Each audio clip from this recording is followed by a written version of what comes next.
السلام عليكم ورحمة الله وبركاته. نحمده ونصلي على رسوله الكريم. أما بعد فأعوذ بالله من الشيطان الرجيم. بسم الله الرحمن الرحيم. পবিত্র মক্কাতুল মুকাররমা থেকে আপনাদের সবাইকে জানাচ্ছি আন্তরিক শুভেচ্ছা এবং মোবারকবাদ। আমরা গতকাল মক্কাতুল মুকাররমাতে 27-এর কদরের রাতকে কাটিয়েছি। আজকে বাংলাদেশে 27-এর কদর, একটি গুরুত্বপূর্ণ কদরের রাত। আল্লাহ রাসূল সাল্লাল্লাহু আলাইহি সাল্লাম, আমরা জানি যে লাস্ট 10 ডেজ অফ রমাদানে রাতে ঘুমাতেন না, একান্তভাবে তিনি ইবাদত করতেন।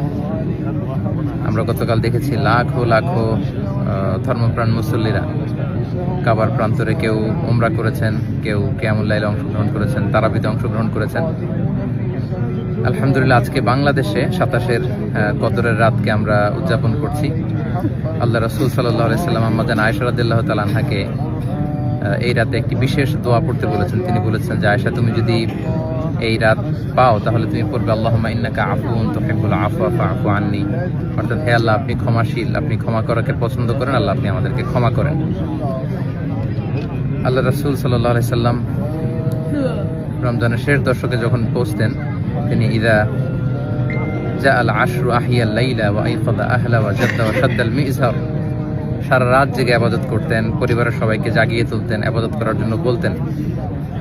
এবং সারা বছর কোরআনের যে আয়াতগুলো নাজিল হয়েছিল এগুলো তিনি জিবরাইল আলাইহিস সালামের সাথে রিভাইজ করতেন, তিনি শোনাতেন। জিবরাইল আলাইহিস সালাম আবার আল্লাহর রাসূল ইসলামকে পড়ে শোনাতেন।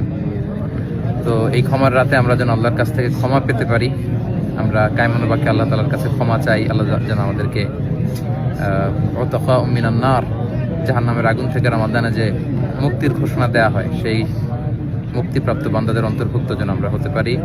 পবিত্র মক্কাতুল মুকাররমা থেকে আমরা প্রাণ ভরে দোয়া করছি আপনাদের জন্য, আপনারাও আমাদের জন্য বিশেষভাবে দোয়া করবেন।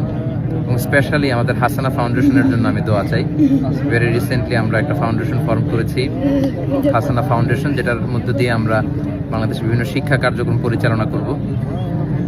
কদরের এই বরকতময় রাতে হাসানা ফাউন্ডেশনের ভবিষ্যৎ কার্যক্রমগুলো যেন আমরা স্মুথলি পরিচালনা করতে পারি। আপনারা এই ফাউন্ডেশনটির জন্য দোয়া করবেন।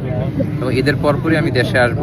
এখন থেকে আমি দেশেই সেটেল করব, দেশেই থাকবো এবং ফাউন্ডেশনের বিভিন্ন কার্যক্রম সরাসরি পরিচালনা করবো ইনশাআল্লাহ। আপনাদের সবার কাছে দোয়া আছে, সবার জন্য আবার অফুরন্ত দোয়া ভালোবাসা জানিয়ে মসজিদুল হারাম থেকে বিদায় নিচ্ছি, পবিত্র মক্কাতুল মুকাররমা থেকে। হাদা মা ইনদি ওয়াল ইলমু ইনদাল্লাহি আলাইহি তাওয়াক্কালতু ওয়া ইলাইহি উনীব। আসসালামু আলাইকুম ওয়া রাহমাতুল্লাহি ওয়া বারাকাতুহু।